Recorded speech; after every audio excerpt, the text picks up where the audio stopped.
પ્રાર્થના. આપણે બધા આ શબ્દથી પરિચિત છીએ, બરાબર ને? પણ શું એનો અર્થ એટલો જ છે કે મુશ્કેલી આવે ત્યારે ઉપરવાળાને યાદ કરવા, કે પછી એની પાછળ કંઈક ઊંડું સત્ય છુપાયેલું છે? ચાલો આજે આ જ વિષયને જરા ઊંડાણથી સમજીએ. તો આજે આપણે એક એવા ખ્રિસ્તી ઉપદેશ પર નજર કરવાના છીએ જે પ્રાર્થના વિશેની આપણી જે સામાન્ય સમજ છે ને એને કદાચ થોડી હલાવી દેશે. ચાલો જોઈએ કે એમાં એવું તો શું છે જે આપણને એક નવી દૃષ્ટિ આપી શકે. આ ઉપદેશ છે ને એ પ્રેરિત પાઉલના જીવનમાંથી પ્રેરણા લે છે અને એ શીખવે છે કે પ્રાર્થના એટલે ખાલી કંઈક માગવું એટલું જ નથી. ના, એ તો એમ કહી શકાય કે એક સક્રિય અને પોઝિટિવ જીવન જીવવાની રીત છે. પણ કઈ રીતે? ચાલો એ જ સમજીએ. જુઓ, આ ઉપદેશ પ્રમાણે પ્રાર્થનાનો હેતુ ખાલી આપણી પોતાની શાંતિ મેળવવાનો નથી. એનાથી પણ મોટો હેતુ છે આખા સમાજમાં એક સ્થિરતા લાવવાનો. એટલે જ જ્યારે આપણે રાજાઓ કે સત્તામાં બેઠેલા લોકો માટે પ્રાર્થના કરીએ છીએ ત્યારે આપણે એક એવું વાતાવરણ બનાવવામાં મદદ કરીએ છીએ જ્યાં સાચી વાત, સત્યનો સંદેશ સહેલાઈથી ફેલાઈ શકે. સારું, તો સવાલ એ છે કે આવો સ્થિર સમાજ બને કઈ રીતે? તો આ ઉપદેશ આપણને પ્રાર્થનાના 5 મુખ્ય પાયા બતાવે છે. એવા પાયા જે કોઈપણ વિશ્વાસી માટે એક ગાઈડ બની શકે છે. ચાલો એક પછી એક એને જોઈએ. તો સૌથી પહેલો અને કદાચ સૌથી અગત્યનો સિદ્ધાંત જે આખી પ્રાર્થનાનો પાયો છે. કોઈ પણ પ્રાર્થનાની શરૂઆત ખબર છે હંમેશા આભાર માનવાથી થવી જોઈએ. અને આભાર ખાલી પોતાના માટે નહીં, પણ આપણી આસપાસના જે સાથી વિશ્વાસીઓ છે એમના માટે અને જે સારો સંદેશ ફેલાઈ રહ્યો છે ને એના માટે પણ. ઓકે, તો આભાર માની લીધો. હવે બીજું પગલું આવે છે સમજણ મેળવવાનું. પણ સવાલ એ છે કે શેની સમજણ? પ્રાર્થના આપણને ઈશ્વરની ઈચ્છા શું છે, એમની યોજના શું છે એ સમજવામાં મદદ કરે છે, જેથી આપણું જીવન એમના માર્ગદર્શન પ્રમાણે ચાલે. અને આનાથી શું થાય? આપણા જીવનને એક નવી દિશા, એક નવો અર્થ મળે છે. સમજણ પછી આવે છે જ્ઞાન. પણ અહીંયા કોઈ સામાન્ય નોલેજની વાત નથી થઈ રહી. આ ઉપદેશ આપણને દુનિયાવી જ્ઞાનથી ઉપર ઉઠીને આધ્યાત્મિક જ્ઞાન મેળવવા માટે પ્રેરે છે. એક એવી સમજ, એક એવી અંતરદૃષ્ટિ જે ખરેખર આપણી આંખો ખોરી નાખે અને આપણને સાચા સત્યની નજીક લઈ જાય. અને હવે આપણે આવીએ છીએ પ્રાર્થનાના સૌથી છેલ્લા અને કદાચ સૌથી મોટા હેતુ પર. પ્રાર્થનાનો અસલી અર્થ ત્યારે જ પૂરો થાય છે જ્યારે એ ફક્ત મારા માટે નહીં પણ બધાના કલ્યાણ માટે હોય. એટલે કે આખી માનવજાતના ઉદ્ધાર માટે. આ એક સાર્વત્રિક મુક્તિની ભાવના છે.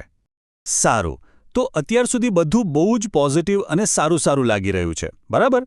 પણ હવે વાર્તામાં એક ટ્વિસ્ટ આવે છે. આ ઉપદેશ હવે એક એવી વાત કરે છે જે સાંભળીને કદાચ થોડી નવાઈ લાગશે. એ કહે છે કે બધી જ પ્રાર્થનાઓ ન કરવી જોઈએ. હા, પ્રાર્થના પર પણ કેટલાક નિયમો અને મર્યાદાઓ છે. અને આ ઉપદેશનો કદાચ સૌથી મોટો અને વિવાદાસ્પદ મુદ્દો એ છે કે ક્ષમા એટલે કે માફી એ બિનશરતી નથી. જી હા, એકદમ સાચું. માફી મેળવવા માટે અમુક શરતોનું પાલન કરવું જ પડે છે. સામાન્ય રીતે આપણે શું માનીએ છીએ કે ભાઈ કોઈના પણ પાપો માટે માફી માંગી શકાય છે. પણ આ ઉપદેશ એનાથી બિલકુલ અલગ વાત કરે છે. એ કહે છે કે ના, એવું નથી. માફી મેળવવા માટે એક આખી પ્રોસેસ છે, એક પ્રક્રિયા છે જેનું પાલન કરવું પડે છે. તો ક્ષમા સુધી પહોંચવાનો રસ્તો કેવો છે? એના 4 સ્ટેપ્સ છે. પહેલું, પાપને ઓળખો અને એને વખોડો. બીજું, વ્યક્તિએ પોતાનું પાપ કબૂલ કરવું પડે, એનો સ્વીકાર કરવો પડે. ત્રીજું, એ પાપને છોડી દેવું પડે, એનાથી દૂર થવું પડે. અને આ બધું થયા પછી જ ચોથા સ્ટેપમાં દયા મળે છે, એટલે કે માફી મળે છે. અને જે લોકો ચેતવણી આપવા છતાં પણ પછતાવો નથી કરતા, જાણે જોઈને ભૂલ ચાલુ રાખે છે, એમના માટે આ ઉપદેશ બહુ જ સ્પષ્ટ અને કઠોર શબ્દોમાં કહે છે, યહોવા તેના પાપને માફ નહીં કરે. આનાથી એક વાત સાફ થઈ જાય છે કે પછતાવા વગર માફી શક્ય જ નથી. હવે આ વિચાર થોડો જટિલ છે પણ સમજવા જેવો છે. આ ઉપદેશનો તર્ક એવો છે કે જો કોઈ વ્યક્તિ ભૂલ કરે અને એના પરિણામ ભોગવી રહી હોય અને આપણે એને એ પરિણામોમાંથી બચાવવા માટે પ્રાર્થના કરીએ તો કદાચ આપણે એને એ પાઠ શીખતા રોકી રહ્યા છીએ જે શીખવો જરૂરી છે. એના વગર એ વ્યક્તિ પસ્તાવો નહીં કરે. એટલે કે આપણી પ્રાર્થના ઈશ્વરની સુધારાની પ્રક્રિયામાં દખલ કરી શકે છે. અને અહીંયા આવે છે પ્રાર્થના પરની સૌથી કડક મર્યાદા. ઉપદેશમાં સ્પષ્ટ લખ્યું છે, એવું પાપ પણ છે જેનું ફળ મૃત્યુ છે. હું તેના માટે વિનંતી કરવાનું નથી કહેતો, આનો અર્થ શું થાય? એ જ કે જે લોકો જાણી જોઈને બધું સમજવા છતાં ઈશ્વરના માર્ગથી વિરુદ્ધ જાય છે, એમના માટે પ્રાર્થના કરવી પણ વ્યર્થ છે. સારું, તો આટલી બધી ચર્ચા પછી આ બધાનો સાર શું નીકળે છે? ચાલો ફટાફટ આ ઉપદેશના જે મુખ્ય મુદ્દા છે એને એકવાર ફરીથી જોઈ લઈએ. તો આ ઉપદેશ પ્રમાણે પ્રાર્થના શું છે?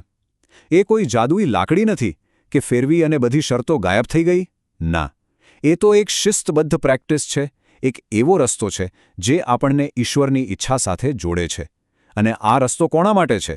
જેઓ ઈશ્વરના માર્ગ પર ચાલી રહ્યા છે અથવા તો પાછા ફરવાનો પ્રયત્ન કરી રહ્યા છે, એમના માટે. ટૂંકમાં કહીએ તો આ ઉપદેશમાંથી 4 મુખ્ય વાતો સામે આવે છે. પહેલું, પ્રાર્થનાનું મુખ્ય ધ્યેય જ્ઞાન અને ઉદ્ધાર છે. બીજું, માફી એમનેમ નથી મળતી, એના માટે પછતાવો જરૂરી છે. ત્રીજું, જે લોકો જાણી જોઈને પછતાવો નથી કરતા એમના માટે પ્રાર્થના કરવાનું ટાળવું જોઈએ. અને ચોથું, પ્રાર્થનાનો હેતુ ઈશ્વરની પ્રક્રિયાને ઓવરરાઇડ કરવાનો નથી, પણ એને સપોર્ટ કરવાનો છે. અને આ બધી વાત આપણને એક અંતિમ અને બહુ જ ઊંડા સવાલ પાસે લાવીને ઊભા રાખી દે છે. જો પ્રાર્થના શરતો સાથે જોડાયેલી હોય, જો એ જવાબદારીની માંગ કરતી હોય, તો શું એનો અસલી હેતુ ફક્ત દિલાસો આપવાનો છે? કે પછી આપણને પડકાર આપવાનો છે, આપણી પોતાની માન્યતાઓ અને આપણા કર્મોનો સામનો કરવા માટે? વિચારવા જેવી વાત છે.